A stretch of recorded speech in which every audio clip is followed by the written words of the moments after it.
Hey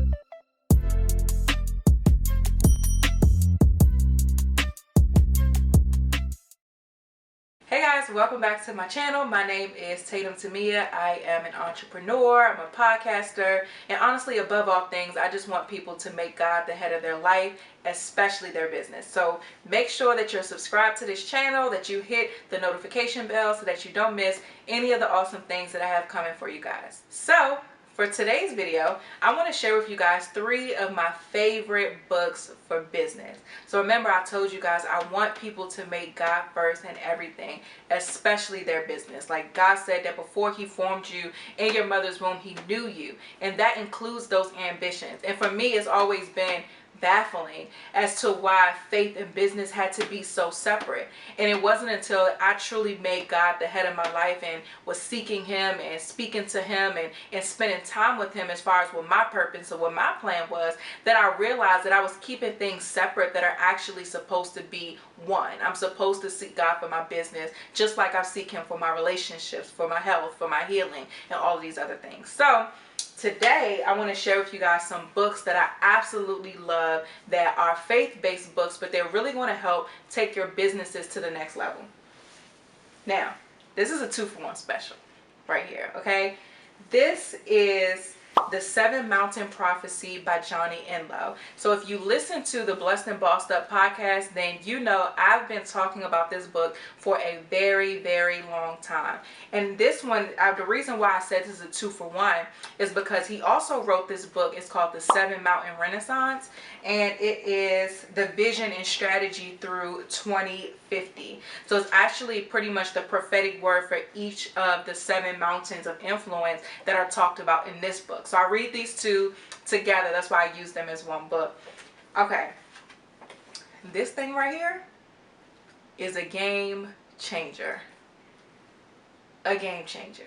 The reason why I love this book is because it broke down the 7 mountains of influence that makes up the world, right? And so if we actually open it up, in the back, it has like a list.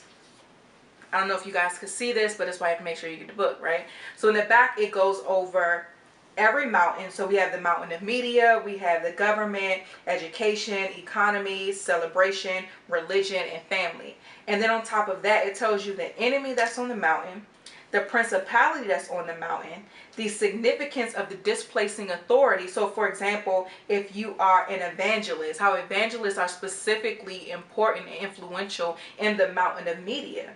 And then it goes into the mission of the mountain and then the Revelation 5:12 key.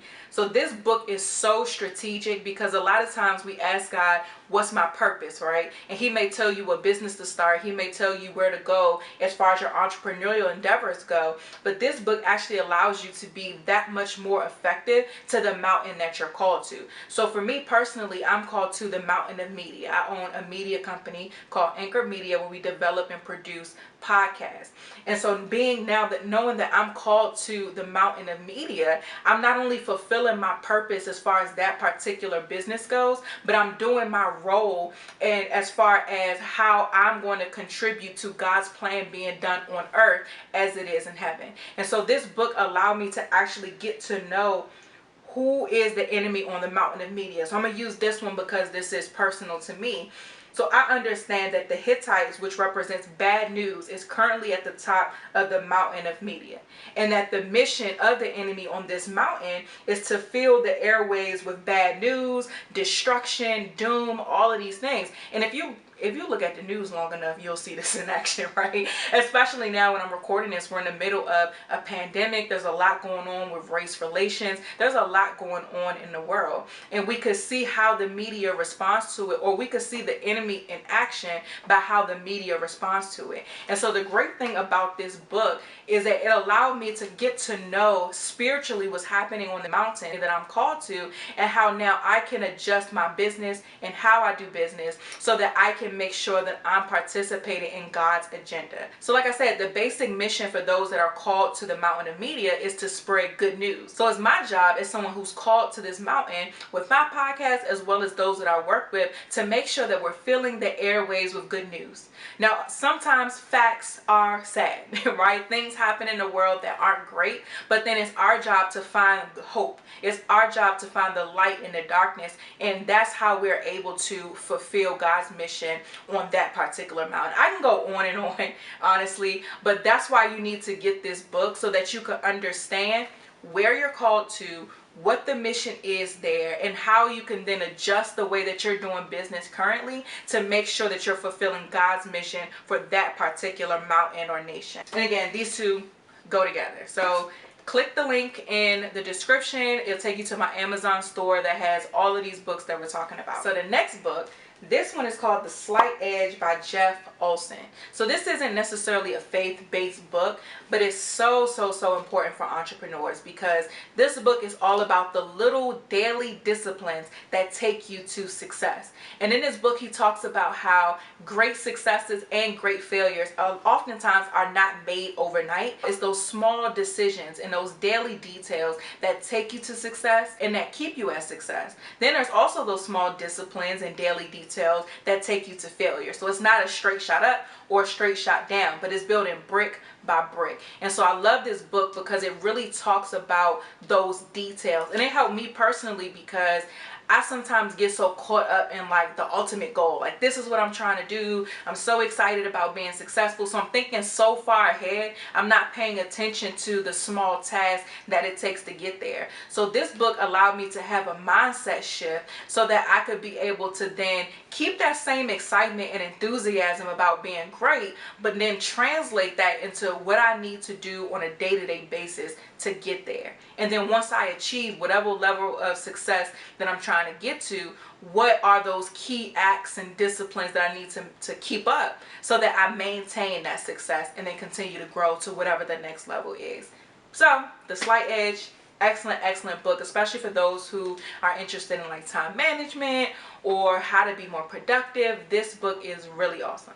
Okay, so the last book I want to tell you guys about, this is probably the best book that I've ever read about business.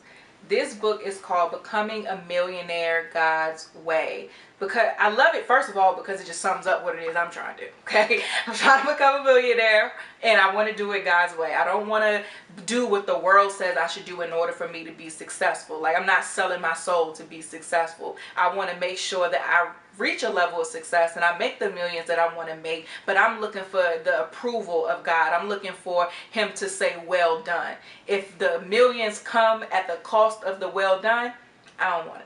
Okay, so I love this book because it merges those two things. It talks about, first of all, it dismantles the fact that believers are supposed to be poor, because I believe that is like a common thought process in the churches, that believers are supposed to be poor, and being wealthy somehow is a bad thing. But if God said that the wealth of the wicked is stored up for the righteous, then that plus many other scriptures are letting us know that we're supposed to be wealthy, and not so that we could be the flashiest of the flashy, but so that we can then invest that into the kingdom of God and building the kingdom of God. And not to say there's anything wrong with having nice things. Those things are great as well, but the mission, the number one objective, is to build God's kingdom.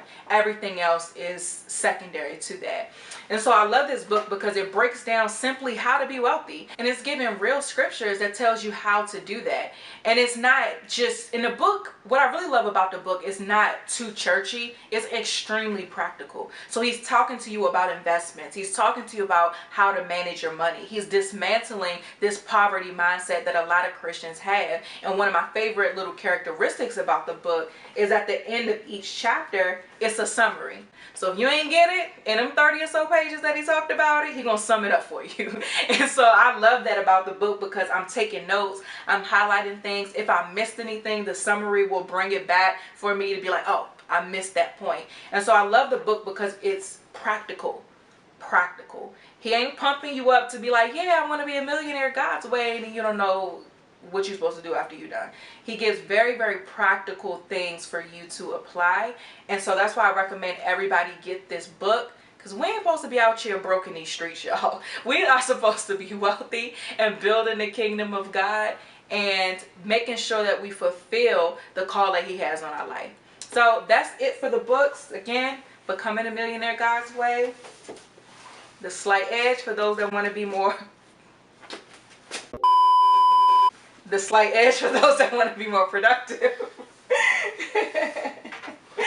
And the 7 Mountain Prophecy with the accompanying book, the 7 Mountain Renaissance, for those that want to be a lot more effective in the way that you're doing business and making sure that God's plan is getting done, and not just in your particular business, but in the mountain that you're called to. So thank you guys for watching. Make sure that you check the description for the link to my Amazon store that has all of these books in it if you missed anything. Follow me on Instagram at Tatum Temia, TatumTemia, and subscribe to the channel so that you can get all the updates on everything we have going on. See you in the next video.